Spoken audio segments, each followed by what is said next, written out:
Listen up, rugby fans across North America. You are listening to the Rugby Rant podcast show with your host, Ty Braga, Scott Marara, and Rob Hammerschmidt. We tackle the top topics on your behalf as the fan and share all the latest news, player interviews, and more when it comes to Major League Rugby, USA Eagles, and Rugby Canada. Rugby Rant podcast show, growing rugby one fan at a time. Welcome back, rugby fans, to another great episode here on the Rugby Rant. My name is Ty Braga, your host for today's activities, alongside Rob the Hammer Hammerschmidt, Scott the Big Guy Ferrara himself, and joining us for this debate, we have former RUNY player, strength and conditioning coach now, we have Trevor Cassidy. Trevor, welcome to the show. How's it going, guys?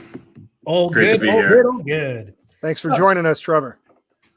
Absolutely. Well, let's go through the rules one more time for those of you who are not yet familiar with the Rugby Rant and how it works. In this debate format, our guests will compete against each other to put forth their best points to find out who will take top honors in this round. To be able to put themselves to the test, they will have 2 minutes to rant on the topics at hand that have been chosen by you as the fans of the show and on the MLR Fan Zone. What did you choose this week? Well, it's to be able to learn more about the preseason matchups to watch in Major League Rugby, followed in the second half to be able to learn more about the news of MLR partnering to make digital engagements a priority for fan experience. And how does it work? What are the pros? What are the cons? We'll find out as we put our team here to the test in this rugby debate show. Gentlemen, you now know the rules. You, of course, have your opportunity to be able to speak, and we're going to hand the mic over to Trevor to find out what he thinks when we talk about the best preseason matchups to follow. Trevor, the floor is yours. All right, so I'm going to talk about the Colorado Crossovers playing NOLA RFC down in New Orleans. I think they're going to be playing the Kansas City Blues as well. Listen, I'm really looking forward to this. This is going to be an absolute circus. The Colorado Crossover guys, they've been in this professional setup for, I don't know, a month or two now, and they've been trying to run through everything as much as possible and get these guys who have never played rugby before in their lives. Well, some of them have played, I believe, but most of them have never played, and they're going to have their first match against one of the top sides in the South. I think it's going to be a bloodbath. I'm going to be honest with you. We appreciate your honesty. Listen, I remember my first game, and it was the first time my town had a high school. Granted, it was high school, but it was all of us playing for the first time ever. It was a nightmare. We had great coaches. We had a lot of buy-in and stuff, but there's just something you can't teach in practices. You can have a bunch of small side games, do whatever you want, but until you're getting live tackling with a referee and you're playing guys who know how to play, there's no substitute for that. I'm not very hopeful for it. This thing has been tried before. This thing has been tried so many different times in the 20 years that I've been playing, and it's failed every time.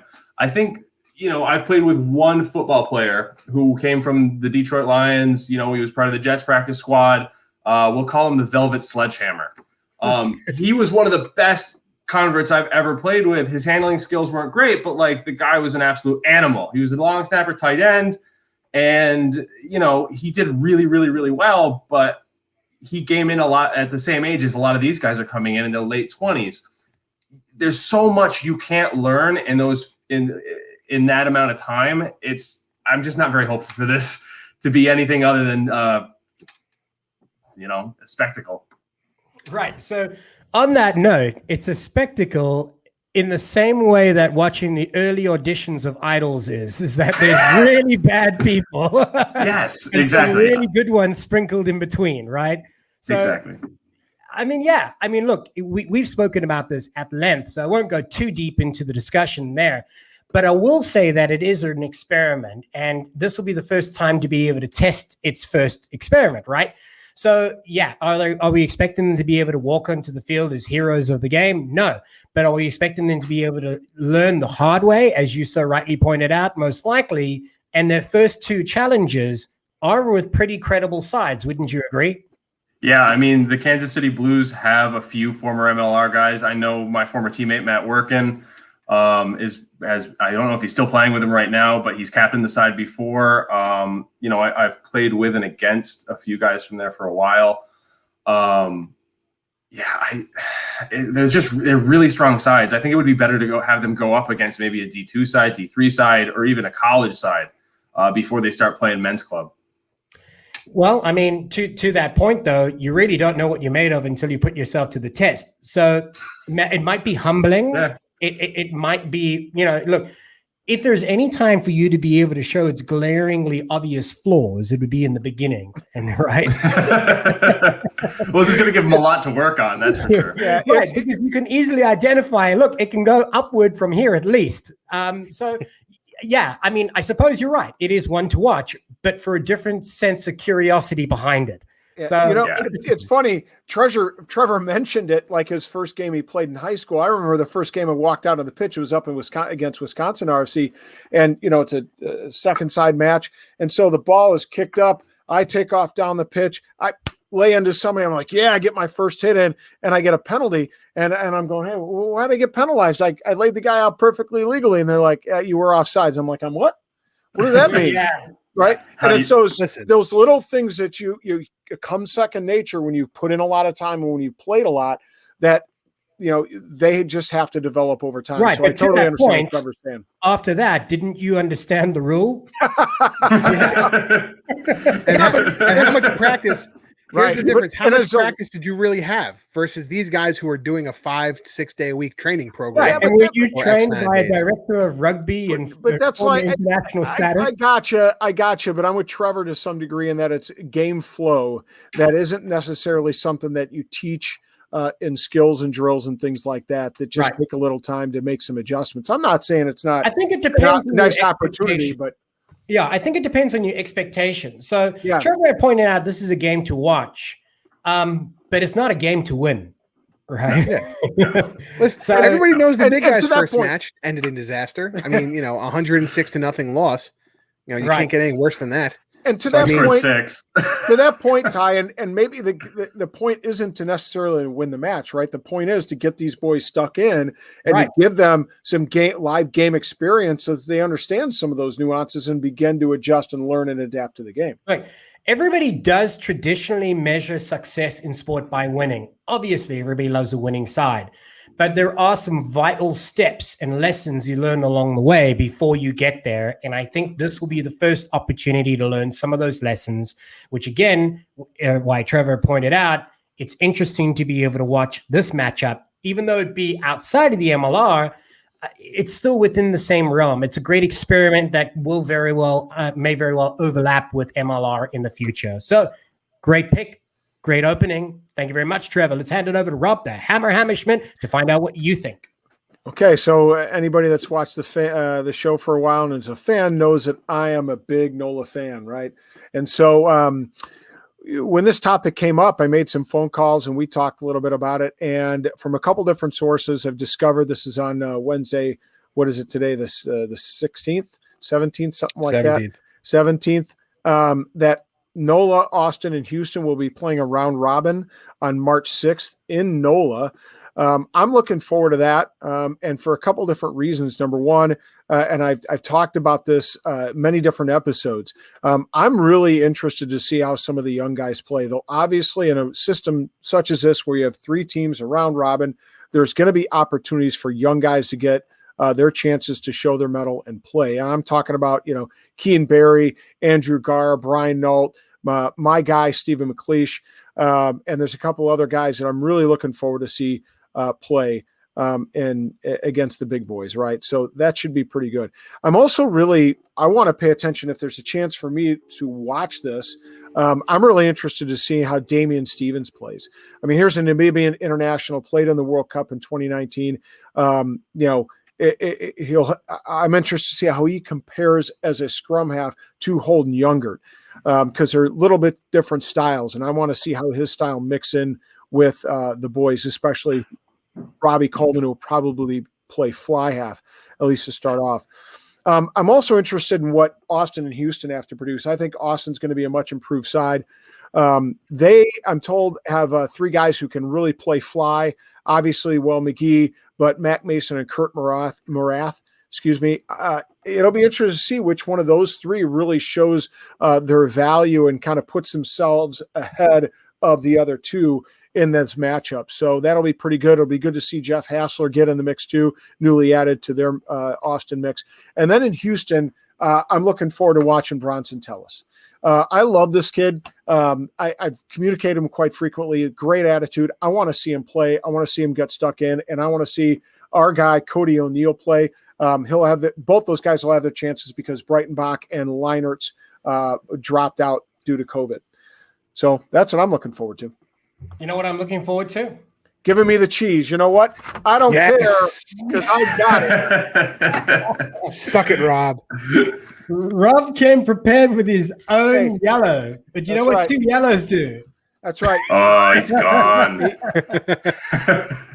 You know what? Because here's what I know. I'm going to throw out the yellow in my edit whenever Scott goes over because he does it all the time and never gets pinged for it. What do you? You know what? It's the funniest thing because Rob tail to the tape. I'll just go to the video. I'll go to the tape.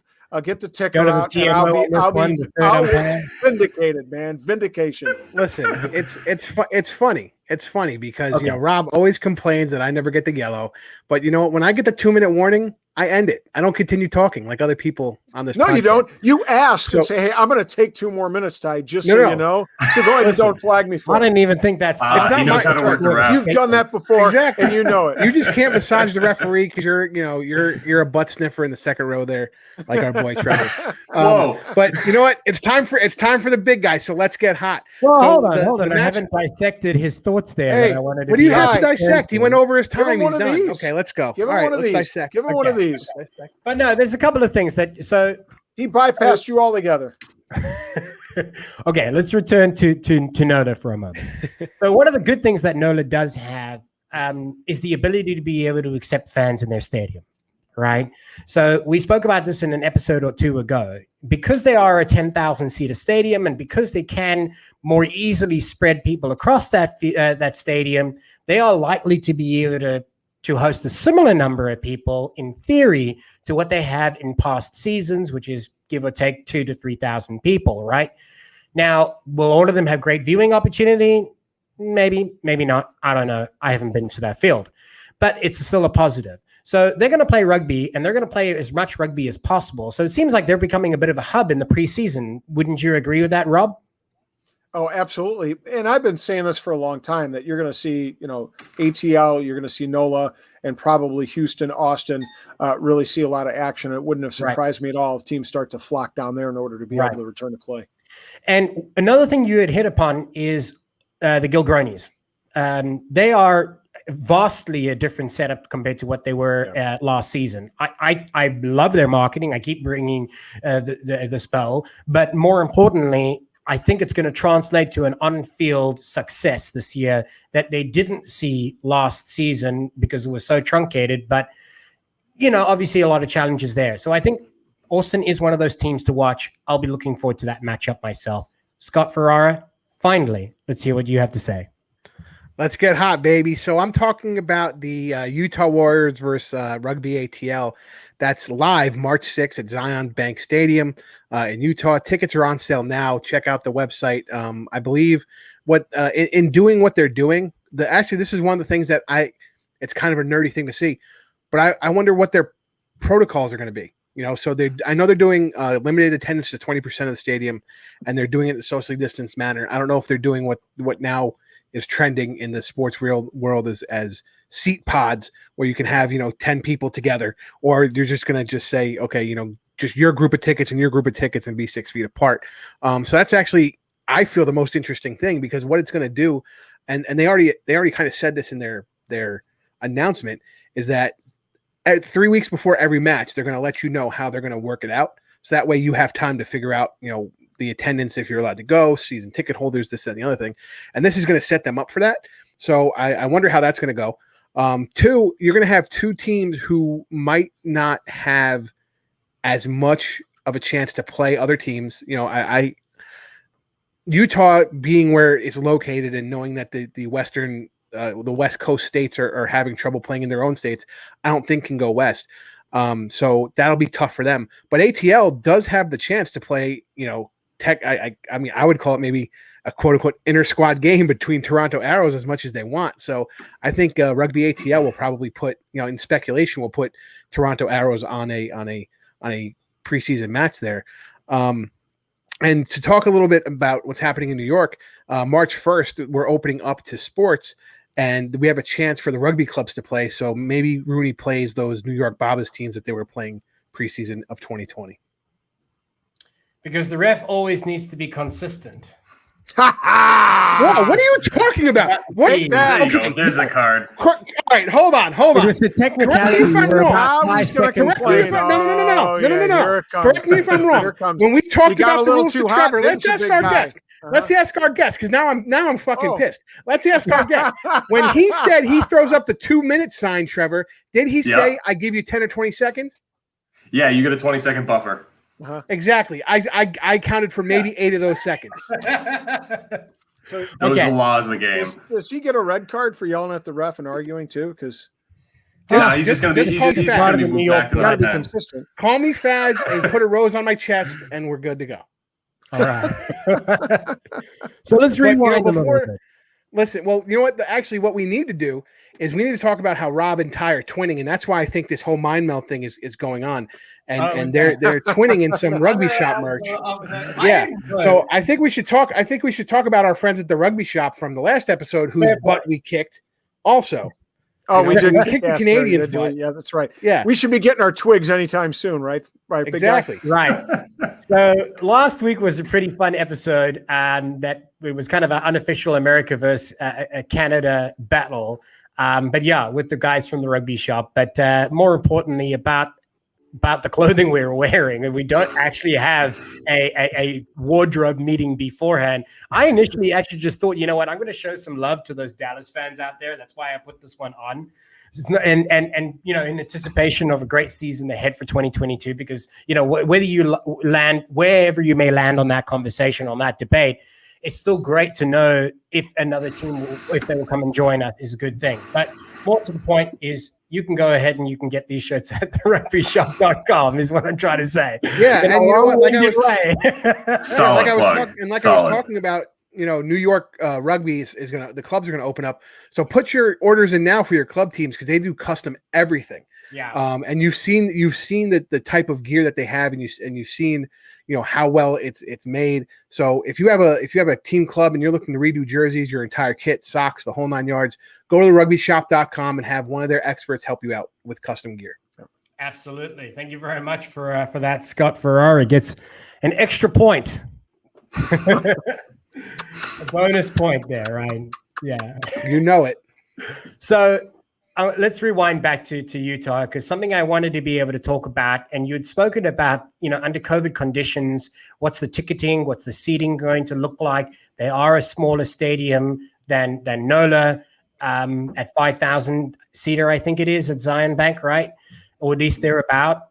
So if they are doing only 25% capacity, they were fortunately enough one of those teams that consistently had higher attendances. They will suffer as a result. But something else that's in their favor is going back a few months now, before most other teams, they were already fielding a team consistently with the select side, right? So they've gone through some of these trials and tribulations that hopefully they've already put themselves 1 or 2 steps ahead of other teams navigating these problems about COVID, seeding, and all of those problems that come along associated to it. So I think Utah might very well have their organizational logistics a little bit further ahead, a little bit more in place than other teams that will put them in better stead moving into the season, which is why they are successfully probably going to be a venue that will host a preseason match. And Ty, just to interrupt real quick, if you check out the Warrior Nation, their show with Jerome Jordan, a friend of our show, right. They go into more of the team breakdown and things like that. So go check that out which I love, because again, it shows confidence.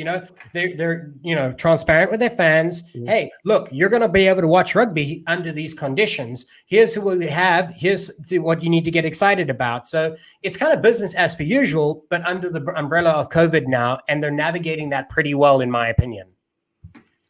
So another team that I wanted to be able to talk about that's navigating it pretty well. We spoke about this a couple of weeks ago because I do think that it's really important. I know for Rob and for Scott, they've been echoing this very same theme about transparency being key to the growth of the league when it comes to sharing news with the fans.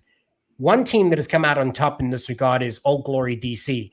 I'm pretty sure that you guys would feel the same way because they put out a clear statement talking about the implications on the team, their schedule. Unfortunately, they did have an opportunity to be able to play against Navy in a preseason fixture. That was going to be, I believe, let me check my notes, February 26th. That unfortunately will not happen because of the COVID impact in the Navy camp and the restrictions and protocols they have to follow. And again, they're doing what they need to do. No harm, no foul. But what they've done is they've replaced that with a scrimmage action, which I believe will be live streamed. In fact, Scott, you have a little bit more info on that. Can you share? Yeah. So OGs are going to apparently be live streaming all of their preseason matches. I know that they have one. You know, they were supposed to have one against Navy. Go Navy, beat Army, sing second. But what they're going to do is they're having an inter-squad kind of scrimmage and practice session, and they're going to live stream it, and they have ticket packages available for that in lieu of people who are going to go and might have went there and paid to watch that experience. And I think they're also live streaming tickets for the next one, which I think Ty was going to talk about right against the Free Jacks. Yeah, so exactly. That's another great opportunity where you see another MLR team committing to a preseason date, at least on paper for the moment, right? And that's March 5th. Old Glory will be taking on the Free Jacks, where Old Glory will be hosting the Free Jacks. So, you know, this is another great opportunity to be able to see an MLR side put to the test early on. And, you know, you're going to see fewer and fewer of those opportunities as perhaps time goes by. I do hope it will be the opposite. I do hope we'll see more and more of them announce opportunities to see preseason games. But we got to be realistic. I mean, even the ones that are on paper now might not even happen, right? So I want to be able to go into the latter part of the segment by proposing a couple of questions, one for each of you here. I'll start with you, Trevor, where we started this round. Okay. So being a former player yourself, you know what you can and can't do.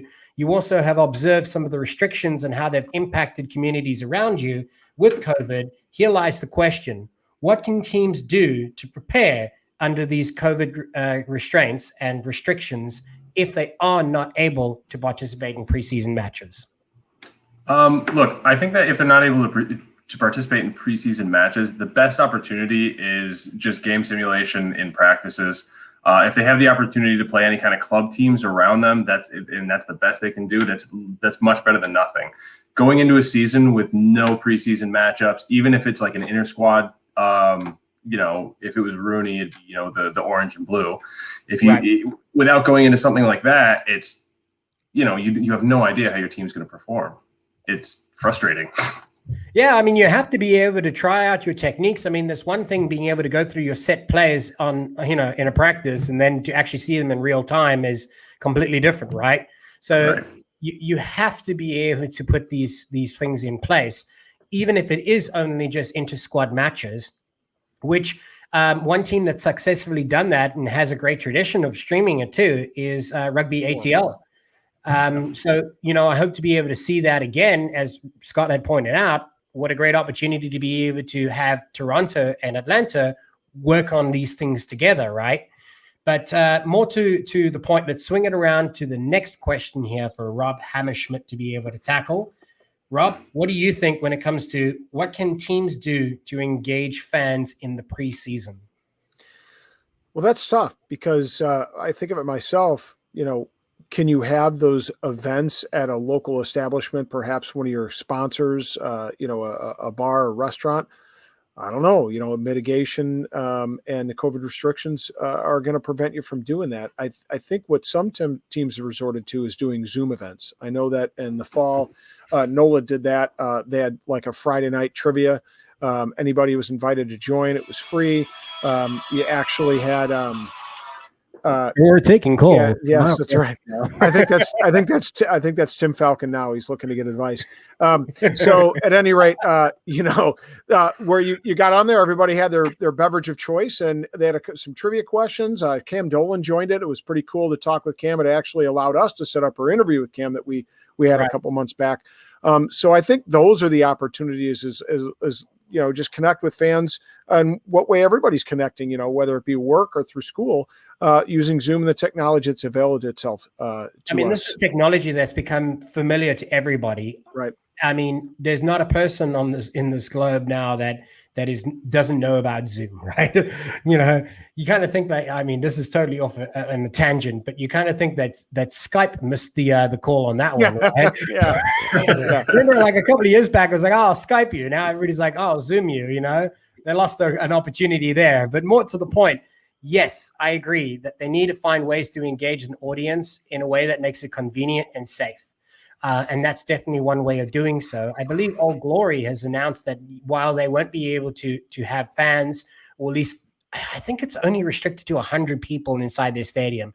And that's not including fans. That's everybody. So basically they're saying no fans will have access, right? Because once you put the two squads together, support staff and so on, you're already nearly at that 100 people cap.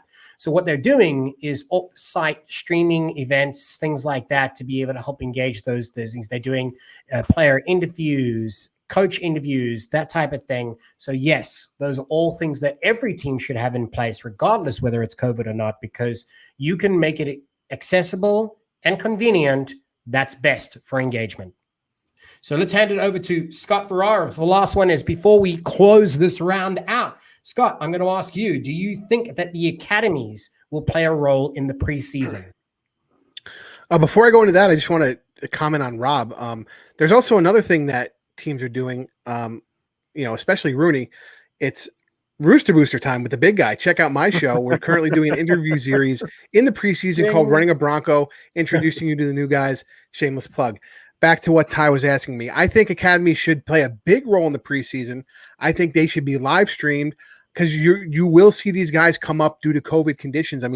Not having a full academy team to back up in case you have COVID issues seems to me like that would just be negligent on the team's parts. So I think that based upon restriction, obviously, and actual who can actually move around now and where, I would assume that if you can get an academy team together and they can move from state to state depending on state restrictions, they should be playing each other. Right. So what is the criticism, or what do you think of the criticism, though, that you would just be offering a further opportunity for exposure? When it comes to COVID, here's the thing. I'm people who don't know, I do work in a healthcare field. I can expose myself by touching a doorknob that somebody was a carrier on and was asymptomatic and didn't know it, So, me being vaccinated, yeah, I have a better chance of not getting it. But then if I touch another doorknob and Ty wasn't vaccinated, he could get it. And we're talking about a state that's closed down in New York.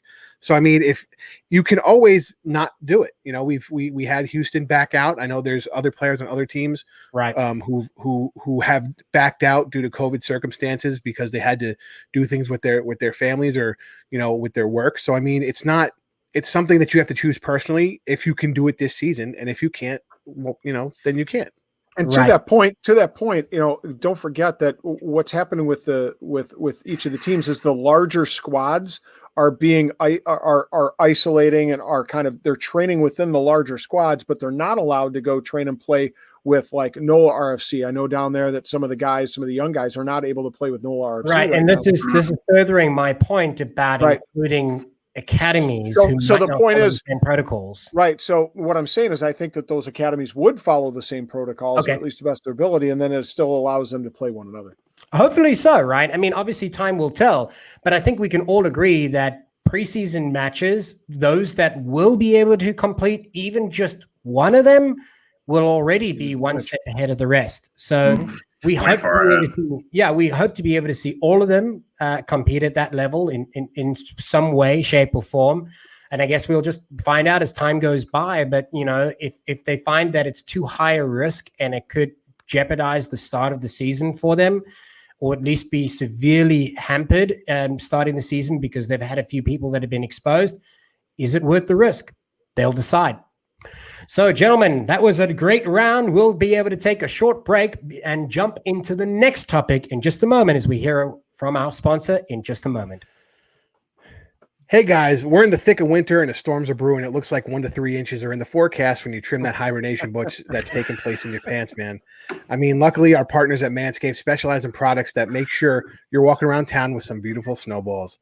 You know, Manscaped is here to provide you with the best tools for your grooming experience, offering precision engineered tools for your family jewels. And as we all know, all four of us know, you know, you get those nicks, you get those cuts, it stinks. You know, you end up looking like, you know, Friday the 13th happened down in your pants. Sometimes it's ridiculous, but the Lawnmower 3.0 trimmer is the best hygiene tool for the modern man because of the ceramic blades and advanced skin safe technology. Your snags on your snowballs will be reduced. The trimmer is also waterproof, so you can trim in the shower or the jacuzzi if you're a friggin' savage like me. Manscaped Performance Package is the best buy in 2021. The Performance Package comes with the new and improved Lawnmower 3.0, the Weed Whacker ear and nose hair trimmer, which we all know the Hammer loves because he's old as dirt. You know, when Christ was a rookie rugby player, the Hammer was playing rugby. Also included in the package is the Performance Boxers and Briefs and a travel bag. I love the travel bag. It's great. Once we got it, I immediately threw out my old one and was like, this one is going to be around for a while.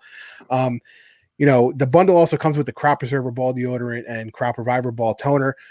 The Crop Preserver has anti-chafing technology that will make your boys down there smell nice and make you feel like you're walking around in a winter wonderland. It's great. So get 20% off and free shipping with the code Rugby Rant at manscaped.com. They also have a ton of other amazing men's hygiene products on their website, from disposable mats to foot deodorant. I actually got a nice nail clipping kit my brother gave me as a present. It's awesome. So again, that's 20% off with free shipping at manscaped.com and use the code Rugby Rant. Use the code Rugby Rant at manscaped.com.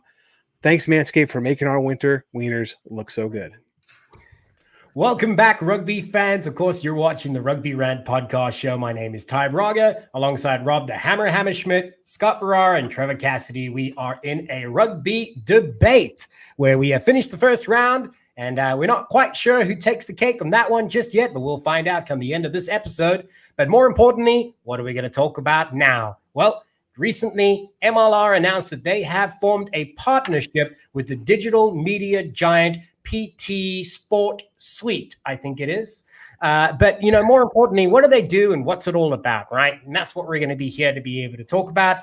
And we're going to hand the floor over to Scott Ferrara on this occasion to be able to tell us what he thinks great about it. What are some of the pros? What are some of the cons? Let's hear it from the big guy himself. So the big guy's still cooking with fire here. We're supposed to get, I think, 6 to 8 inches again. So I'm staying real hot for the next day. So anyway, I think this is a great thing for the MLR. I think it's going to contain all of the fan engagement we need in one package. This was something that, oh God, who I think it was Doug Wilkie was actually complaining about. Friend of the show and ranter Doug Wilkie was complaining about was he has all these different apps that, like, you know, one app has NBA, NFL, and MLR. One app has NHL, NBA, and you know, soccer. And he's like, I just need one app to aggregate my MLR stuff. And I think this is going to be the perfect thing. Now, hopefully, they're going to have some type of live component. I would hope for each team. I would like to see is maybe each team having a pregame, a pre-match show that's dedicated on the app, regardless of whether they have, you know, TV commitments. So that way they can roll right into their TV coverage. I think that's something that's lacking. I know I feel that's lacking with RUNY right now. They just kind of roll into the MLR coverage and they don't have that typical sports, you know, pre-match, post-match show that's team centric. And I think you can absolutely add that to that application. And then you'll have the fan engagement that goes with it, as I'm sure they will want to give their opinion post-match, especially if they lost. Right. So what you're talking about is something that's so traditional to professional sports, is that build-up, right? That 30-minute window prior to the game. Not only is it engaging content, not only is it entertaining, but more importantly, it's educational for the fan, right? Because you can give them an opportunity to be able to learn some of the finer parts of the game. Maybe there's a Rugby 101 that's thrown in there. Maybe there's more insight into the team tactics, developments, players that are highlighted that they should take note of. So a really great opportunity there to be able to throw in education that I think is, and of course, further your engagement, not only with the actual game, but pre and post. I like that. Good job there, Scott. And I want to be able to give you a further insight about this. So for those of you that are not actually familiar with what we might be talking about over here, as a Rugby Rant viewer and listener, I want to be able to let you know that February 16th, Dallas MLR headquarters had announced a partnership with PT Sports Suite. Now, who are they? What do they do? They drive digital engagement and manage content and allow for a platform to create content, share content. And there are merits and demerits to that, and we'll get further into that. But I wanted to be able to highlight some of the some of the partners that they are already working with, so you can kind of get an idea of the realm of what they do. And some of those partners are very notable and very familiar to rugby fans, including the British and Irish Lions. So they do all of their digital engagement applications, live streams through the app, all of this. On top of that, they do the Six Nations, Guinness Six Nations. They do the Bristol Bears as well. So they are familiar with this. They know how to be able to package rugby. So what a great partner to be able to have, right? This is something that I wanted people to be able to recognize, because if you are like me, you go PT Sports Suite, yay. What does that mean? Yeah. So Yeah. and I think that we'll get to learn a lot more. But when you can already associate it to such credible brands and also connected to rugby, I think it holds a lot more water. And I wanted people to be able to recognize that. So before I dig into it even further, let's hear what Rob Hatterschmidt has to think about it. I think we've all heard of that or know that person that talks loud, but they don't say anything.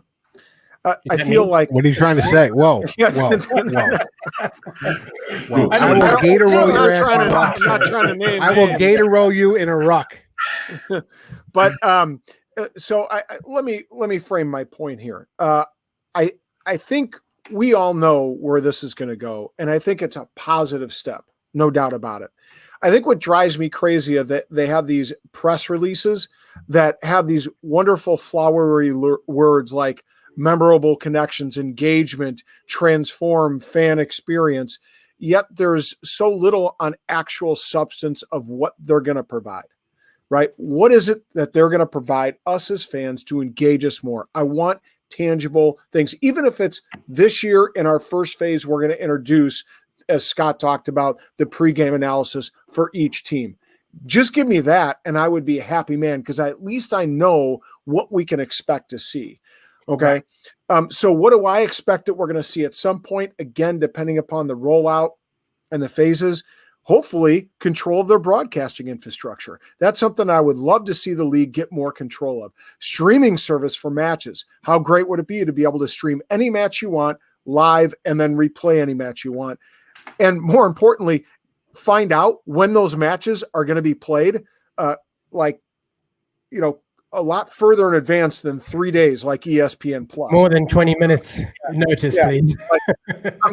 Last year it drove me nuts. Am I going to be able to see an old play live? I don't know. Centralized posting of player and team stats. That's what I would love to see. Mm-hmm. And we know the big guy's a fan of sports gambling, so that would certainly enhance the opportunity. And then real stories, kind of like the 30 for 30 stuff, kind of like the hard knock stuff. Those are the kinds of things I think I would hope to see.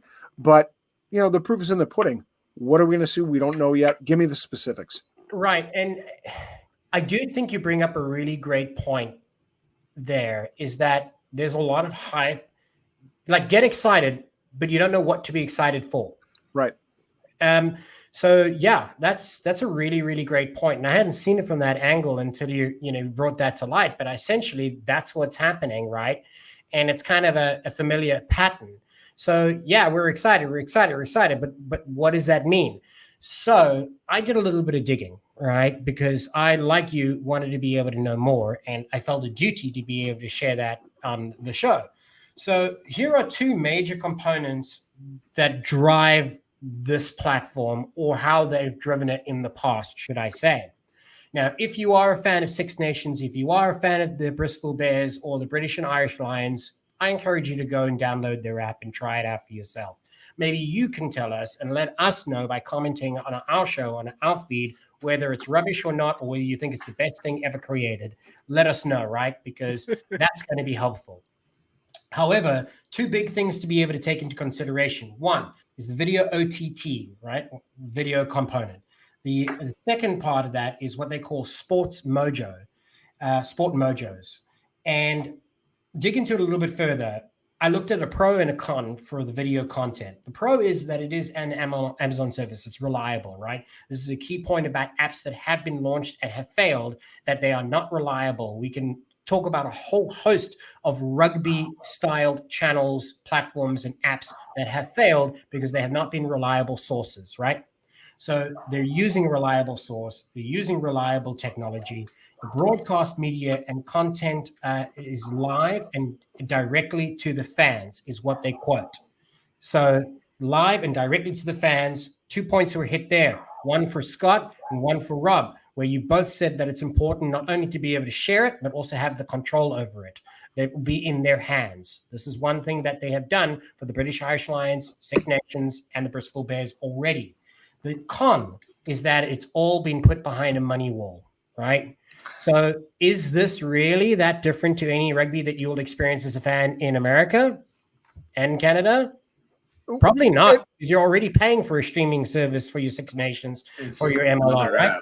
Yeah, and I don't mind a paywall, but they better give me something better than what Flow Rugby produced, right? And this is, again, to my point, they're using reliable technology. Right. They've got it tried and tested with the highest levels of rugby already successfully, right? At least at a surface level, look successfully because they're still listed as a partner. The proof will be in the pudding. Right. But I guess I circle back down to the crux of why I brought that up. I personally would rather give my $5, $10, $15 to the MLR than I would ESPN. Mm-hmm. Right. And I think many fans would feel the same as I do. Would you guys agree? Completely. Yeah. So even if it were twice the price, what's $5 extra?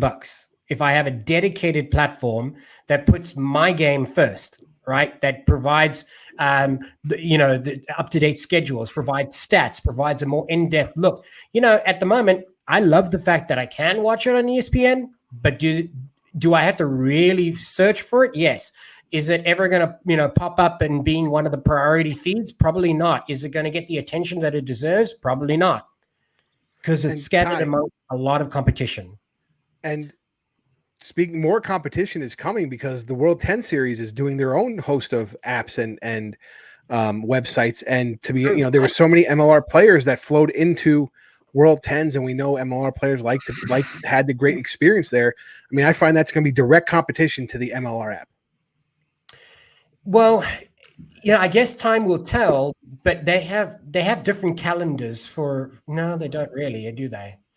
Yeah, that's an interesting point. Could that be? But then again, if as a rugby fan, don't you just enjoy as much rugby content as you can get dedicated to the sport you love?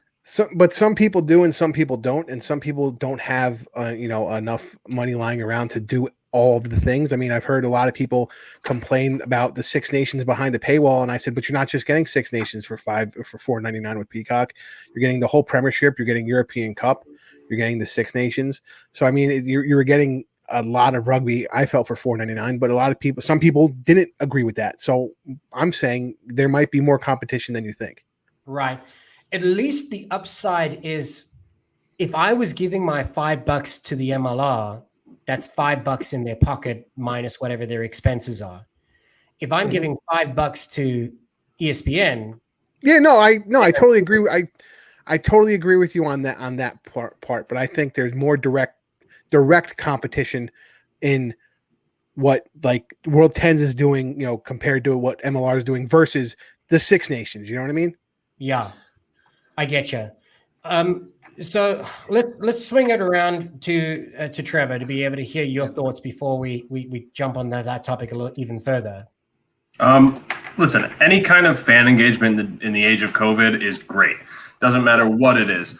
However, I'm a bit with Rob on this. Everything I did to research this it just seemed like it was a bunch of buzzwords and a bunch of fluff. I had no real idea of what they were actually giving me other than content. And I didn't know what that content was. And they said that the fans or the fans of the teams are going to have control of that content, but I don't know what that means. So I don't know what to get excited about. Also, the idea of having yet another app that I have to pay for or even download, it just seems like it's just getting bloated. Right. I mean, look, I do understand your point, and you have a lot of merit in what you're saying is, but we're a digital age. I mean, Yeah. to have, 50 apps on your phone is probably normal, and I don't have that many. In fact, probably if I counted them, I probably do. I don't know, right? Because I got an app for everything. Yeah. And that's just the culture we live in today. But more importantly, it's in COVID times. Is this the answer? I mean, it's a answer. Yeah. So I'd like to jump in. Here's what will bother me. It will bother me if I have to pay for this app also to get MLR content, pay for ESPN Plus to get some other MLR content, and then have a cable bill to get some more MLR content. If you're going to give me all MLR content for $4.99 or $9.99, and I can watch every single game, and I can get all the information I want to get in the league, I'm fine with that. I can justify that. What I can't justify is what Trevor's getting at, which is, paying, 4 different streaming services to get MLR content that I want to see. And I think $4.95 is on the low end. I honestly, if they came out and they said it was $15, $14.99 for those months of the season, and you were getting all those matches, I'd do it for $15 a season. I believe I do that too, so I wouldn't have to search for it. Right. Yeah. Right. Yeah. If they could give me, if I could watch any game and I could go back 2 weeks and I could pick up a game and watch it, then I could live with that. I could justify it for 4 or 5 months. Not if I have to go search for it in different places. Right. And that's the other thing to factor in is that you're only going to be doing a subscription for the time that you need it. So you'd have to ask if you are requiring, or is the expectation that you will have, subscription, if this is what they're going to. And by the way, let me remind fans who are listening and watching that this has not actually been stated by the league that this is their intention, right? This is speculative, but it does open the door for this opportunity. And there is an upside and a downside. And this is why we're debating it. We're neither for or against, but it's our opportunity to be able to share these views with you. And one of those viewpoints is that I would rather pay $15 to have everything in one place, because if you're like me, I will pay for convenience, right? And that's what it could be if every one of the MLR partners, and I'm talking about every team, commits to this project. Right. And that being said, the other thing is, how about this? How are you going to grow the game to the uninitiated? Like, yeah, we're rugby fans. We're going to do it because we're invested and we're interested and we're engaged, but we're in the minority, right? How are you going to get those new fans? How will I get my neighbor who, played in college to go, hey, you got to check out the league. Well, how do I do that? Well, you got to pay $15. And he's going to go, or Rob, if they can give us all that stuff, you can have a watch party at your house, Well, that's how you get the new fans in. Have your neighbor come over if that's what they're doing. Yeah, and so I'm saying, maybe the free part of it is they offer 1 or 2 games that anybody can watch if they have the app for free, and then you have the additional content, the ability to watch any game for the last 4 weeks. Plus some additional. The easiest thing to do is to be able to dump 2019 and 2020 season onto the platform immediately on. Oh, absolutely. Right. Absolutely. All the seasons should be on there. All the matches should be on there. Absolutely. Content. And honestly, when you talk about these platforms, a large part of the problem is that they don't have content. MLR has an abundance of content right now. They're just not able to leverage it for their own gain. Right. And this will give them that opportunity potentially. At least it also allows the opportunity for them to be able to gain their own advertising value, money in their pocket. It opens up more revenue streams, excuse the pun with streaming, but there is that opportunity. There's advertising. Do we want it to also look like a billboard? I mean, I believe it's going to be a fine, delicate balance between all these things that if they nail it, will add value. If they don't, it's going to deter from the product of rugby. How is this going And to be I think that's one of the biggest from social media? Sorry, though? Trevor. Yeah. How is this going to be any different from social media? Like each team has their own social media channels for Instagram, Facebook, whatever. Are they now going to move all that onto this app? Okay, question. So to that point, allow me the opportunity to be able to share the second component in the notes that I mentioned here. So Sport Mojo, they partnered with their sister brand, and this is what it states on their website. It empowers the MLR to engage online communities, can directly commission content creators, coaches, players, and so forth to create content for you as the fan. So one of the pros is, of course, that it engages fans and in theory allows fans to become contributors. So they can be the content creators. They can create forums. They can create shows like ours. And it might be adopted by that platform. And so you can engage in all of this MLR related content, even though it isn't directly released from the team, because it's happening in one place. Got it. Okay, so then for that, so for instance, Scott would move his Rooster Booster podcast onto that. Hopefully, right? I mean, hopefully that is something that they would reach to engage. Listen, I got licensing requirements. The big guy needs some money here. But to go back to Ty's point about advertising, I think that's the biggest thing that ESPN Plus, the teams that play on ESPN Plus lose, and the Peacock app, is every halftime at Six Nations, they just sit there and you watch the field and you do nothing. What a missed and our friends, right? Yeah. And so far, the only content that I've seen created at that halftime is from our friends, Brandon Smith, and he's partnering with Three Blokes and a Ball to do something at halftime to break down what's going on during the matches. And that's been great content. And for whatever reason, I don't know if it's the way the deals are structured, but that's not actually happening. And most people are sitting there like just watching an empty field. Yeah, super entertaining. But it is a misstep. And, you know, there's some lessons that we can learn there that the MLR can pick up on for sure. So let's look again at some of the pros and cons here, and let's get an overall opinion of what its best use should be. All right, let's try and frame it in this manner. So let's start it again where we started this round as tradition. We'll move it over to Scott Ferrara. Scott Ferrara, your final thoughts on the pros and cons about this new digital engagement and what its capabilities should be. I think the pro is it's going to help get younger fans engaged in the community. We talk about this all the time, that a lot of the rugby fans that watch the MLR skew older. And I think, we have to get it down to the kids. So I think that's one of the pros, is you can get it down to the kids. One of the cons I think there won't be as much team content on there as we were all talking about. Right. So it'll take some time to be able to get that engagement in the online platforms. This seems like one of those things that the MLR is rushing again. Guess we'll see when they decide to launch, and an official launch date has not yet been revealed, although they do say that, or allude to the claim that it should be up and running for this season for sure. So pretty small window. So let's hear from Rob Hammerschmidt. Yeah, so piggybacking on that theme, fans pump the brakes. We're not going to see all these things that are glorified and talked about in the press release happen this season. I think the MLR needs to think strategically about what they want in this first phase in 2021. What do they want to give the fans? And then begin to build on that over the next couple seasons, so that what is put out provides a solid platform moving forward, right? And even if they just gave us details about the first phase, I would be happy man. But I get a little nervous when I hear about all these glorified things and there's no details, because it seems haphazard and rushed, as Scott said.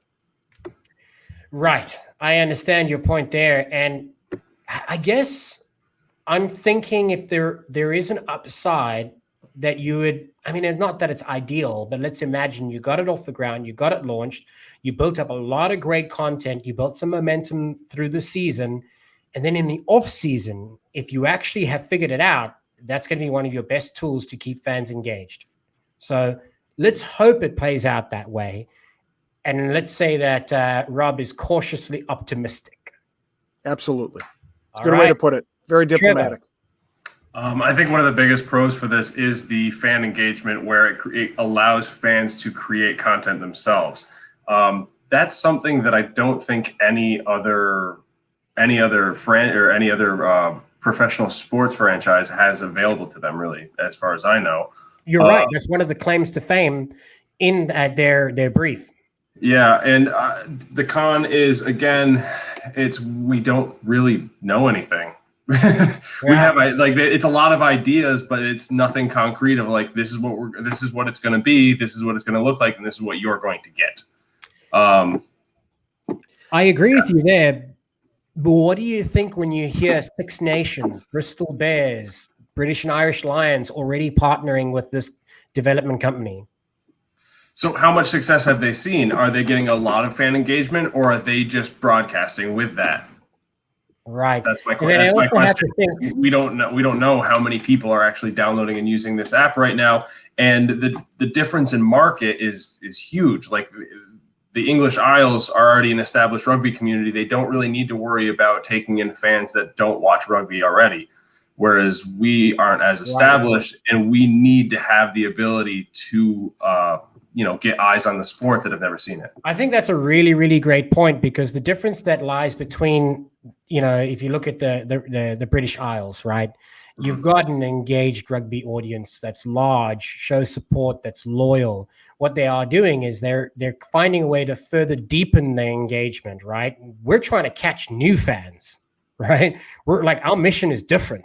Very different. It's a lot harder, and are the tools in place the right tools? So interesting point. You just you helped me come to that conclusion that I think is pretty relevant to be able to ask that. Just because it works, for them doesn't mean it will work here, because we've already established the way that things operate in North America when it comes to rugby is unique when it comes to rugby. So the mission and the expectations need to be more clearly defined. Is that right, guys? Definitely. Absolutely. Well, gentlemen, I think that gives us another opportunity to be able to put a debate to rest. But before we head out and we decide our winner, I want to be able to thank all of our viewers for sticking around. If you've hung around this long, you probably like what we do. And if you do, go ahead and follow us, rate, subscribe, do all the things you should do. And you can find us on any of your favorite podcast providers. And of course, Scott, myself, and Rob are here every week, every Wednesday and Sunday, where you can find us for another great episode of the Rugby Rant. More importantly, we want to be able to give an opportunity for Trevor to be able to send a shout out to anybody he finds important, a special message for somebody out there, a special cause. Is your opportunity? Well, I'm actually going to plug myself. Go ahead. You're a worthy cause. So now that I'm on the other side of my rugby career, I'm launching a strength and conditioning program that is completely remote. The age of COVID has driven me out of gyms and onto my computer. I've worked for 10 years as strength and conditioning coach, and for 7 years in professional and semi-professional setups for rugby. So look, what I'm trying to do is I'm trying to offer my knowledge to younger players, and also guys who have formerly played that want to get back into shape. So looking to grow that business.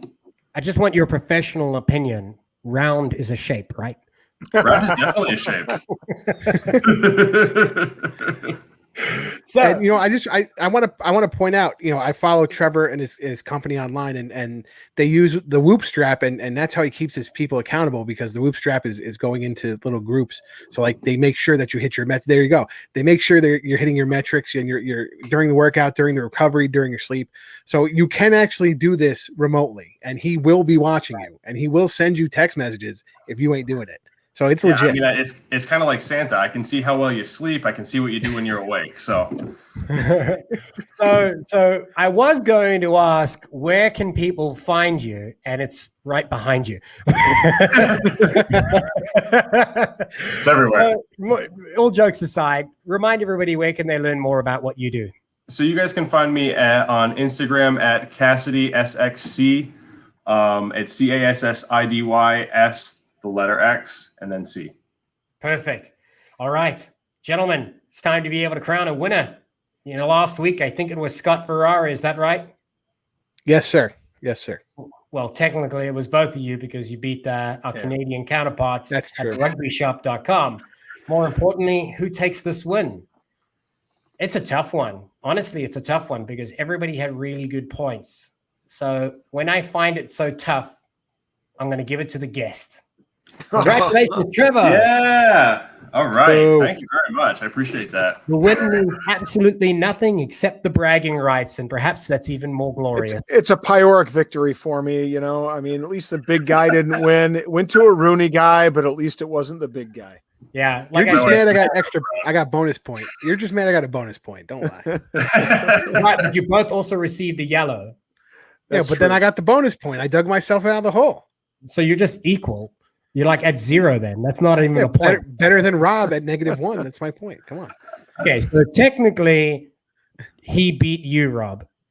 At least if there was a second place winner. Yeah. But he didn't win, and that's why I'll take the Pyork victory. Excellent. I love it. And that's exactly why we do this, because once again, we love what we do. We get to be able to talk about rugby. We hope that you like what we do. And again, you can find us online under the handle @Rugby Rant on all social media platforms that you may enjoy. You can also find us under the same handle on all your favorite podcast streaming services every Wednesday and Sunday. Make sure you tune in for another great episode of the Rugby Rant podcast show. On behalf of myself, Ty Braga, Scott Ferrara, Rob Hammerschmidt, and Trevor Cassidy, we thank you for watching this episode, and we'll see you at the next. Well, rugby fans, that's another episode done and dusted. Make sure that you follow us on YouTube, follow us on our Facebook, Instagram, and Twitter pages to be able to learn more about upcoming episodes. And once again, thank you for listening to the Major League Rugby Rant podcast show.